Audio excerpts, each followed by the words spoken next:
چلیں گے کہ کیا یہ کون سا باب ہو سکتا ہے. تو چلے میں آپ کو پھر دیتی ہوں پہلا ورب یدافعو. آپ سب کو کیا لگتا ہے یہ کون سے باب میں جانا چاہیے؟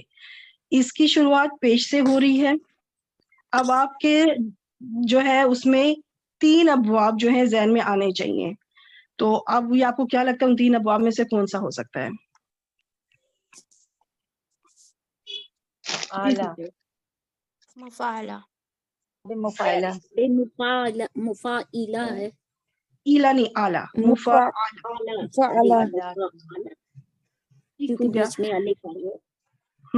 بالکل. یہ جو الف ہے اس سے پھر اندازہ ہوا کہ یہ باب مفاعلہ ہوگا. اگر تشدید ہوتا تو باب تفعیل میں چلا جاتا، اور اگر نہ الف ہوتا اور نہ تشدید یہاں پہ نظر آتی تو باب افعال میں چلا جاتا، کیونکہ باب افعال، تفعیل اور مفاعلہ